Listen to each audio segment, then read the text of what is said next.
किंवा गुटखा खाणं, मावा, आज आपण बघतो की त्याच्यामध्ये सुद्धा गांजा, हापूस असं बरेच अफीम असे वगैरे पण खूप ह्या व्यसनांच्या मध्ये आहेत. पण जास्त गावात चालणारे कोणते तंबाखूजन्य पदार्थामुळे जे व्यसन आहेत ते जास्त, किंवा गुटखा खाणारे खूप प्रमाण आहे. आपण बघतो की जे पान शॉप असतात त्याच्यामध्ये माळाच्या माळा लावलेल्या असतात. काही लोकांना तर अशी सवय असते की एक पुडी संपली की दुसरी पुडी, दुसरी संपली की तिसरी, एखादी चेन असते की नाही तशा पद्धतीने एखादं व्यसन केलं जातं. आता कधी कधी हे व्यसन आपल्याला कधी कधी व्यक्तीला काय वाटतं की एखादं टेन्शन आहे, ते टेन्शन घालवण्यासाठी या व्यसनाचा आधार घेतला जातो.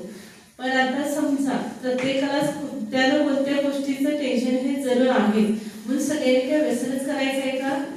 आणि व्यसन केल्यामुळं काही कुणाचं टेन्शन निघून जाणार आहे का?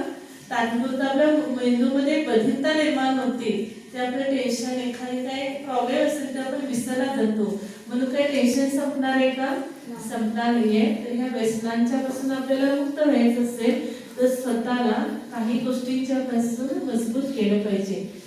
जसं म्हटलं तर की कुणी जर आपल्याला व्यसनांच्यासाठी आग्रह करत असेल तर आपण त्याला पहिल्यांदा नाही म्हणायला शिकलं पाहिजे.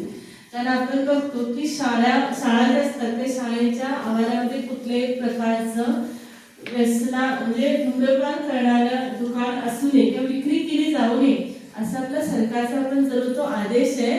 परंतु ह्या व्यसनांच्या स्त्री दूर दूर पण जाऊन काही आम्ही लोक बघितले की 10-10 किलोमीटर जाऊन ड्रिंक घेणारी लोक असतात, तिथे जाऊन ते घेणार असतात. तर ते व्यक्तीला लागलेली ती सवय आहे, ती व्यसन आहे आणि त्या व्यक्तीला ती शांत बसू देत नाही, म्हणून व्यक्ती काय करतो ते व्यसन करतो. आजकाल आपण बघतो की कॅन्सरचं प्रमाण सगळ्यात जास्त भारतामध्ये वाढलेलं आहे. कशामुळं? ह्या व्यसनांच्यामुळे. मग जो धूम्रपान करतो त्याला तरी तो होतोच, परंतु त्यांच्या जो संपर्कामध्ये राहतो त्यांना या कॅन्सरची लागण होऊ शकते. जसं तंबाखू असतो किंवा काही पुढे असतात व्यसनांच्या, त्याच्यावरती काय लिहिलेलं असतं सांगा? मोठ्या अक्षरामध्ये मराठीमध्ये लिहिलेलं असतं, तंबाखूमुळे कर्करोग होतो.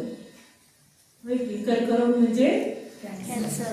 हे सगळेजण वाचतात पण कोण थांबतं का? आणि असं म्हटलं तर की कॅन्सर म्हणजे काय? कॅन्सर. एखाद्या व्यक्तीला एखादा आजार झाला तर किती मेहनतीने त्या व्यक्तीला पैसा खर्च करून दवाखान्यामध्ये ऍडमिट करून त्याला ठीक करावं लागतं. तेवढा पैसा पण जातो, वेळ पण जातो, शक्ती पण नष्ट होते, सर्व घरवाल्याला पण त्याचा त्रास होतो एखाद्या व्यसनामुळं. एखाद्या आपल्या ह्या शरीराची जी किंमत आहे ती अंदाजे 220 करोड सांगितलेली आहे. म्हणजे आपल्या शरीराची किंमत किती अमूल्य आहे. म्हणजे इतकी अमूल्य आपली शरीर असताना सुद्धा आपण ह्या व्यसनांच्या आहारी जाऊन हे आपल्या शरीराला खराब करायचं आहे का? आपल्याला करायचं नाही.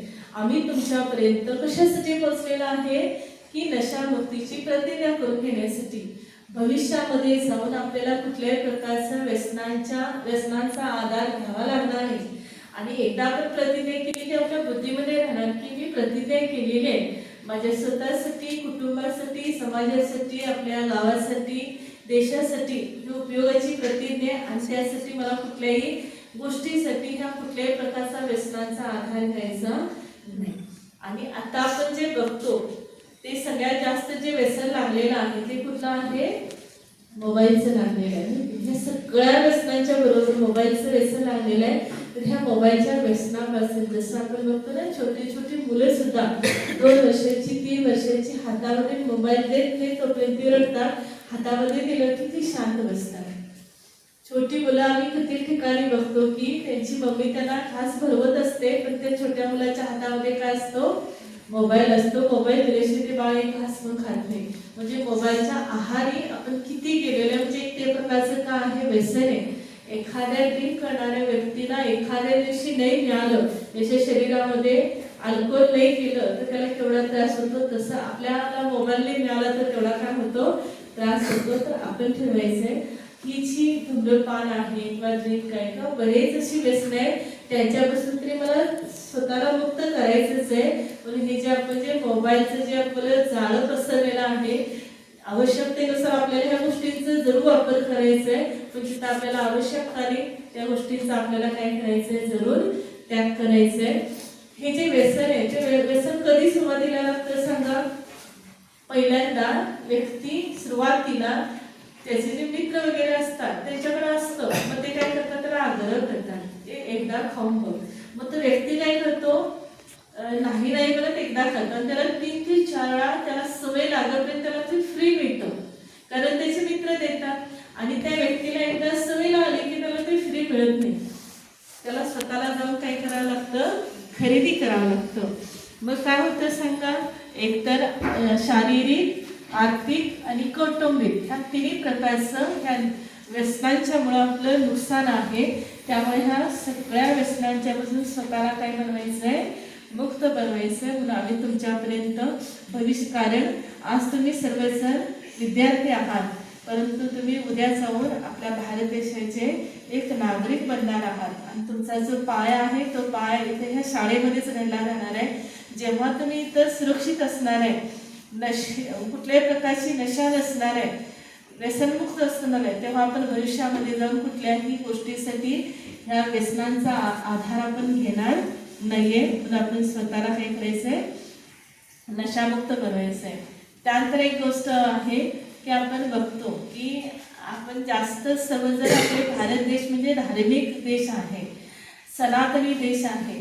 त्याच्यामध्ये आपण काय करतो की देवी देवतांचं नैवेद्य दाखवलं जातो. मंदिरामध्ये आपण सर्वजण जातो, देवतांच्या समोर कधीही आपण नेहमी बघतो की दही भात, दूध भात किंवा काहीतरी गोड पदार्थांचा आपण काय करतो, नैवेद्य दाखवतो. कधी आपण देवतांना शिगार करताना, दारू पिताना, गांजा ओढताना आपण बघतो का? आपले आदर्श आपण देवता म्हणतो, ज्यांची आपण पूजा मनोभावे करतो, मग त्या देवतांना आपण कधी नैवेद्य दाखवत किंवा त्यांनी कुठल्याही प्रकारच्या व्यसनांचा आधार नाही घेतला तर आपण त्यांची, आपण म्हणतो ना, आमची ते कुलदैवत आहे, आपण त्यांच्या कुळातल्या, मग आपल्याला कुठल्याही प्रकारचं व्यसन करायचं नाहीये. स्वतःला व्यसनमुक्त आपण जरूर बनवायचं आहे. धन्यवाद. ओम शांती.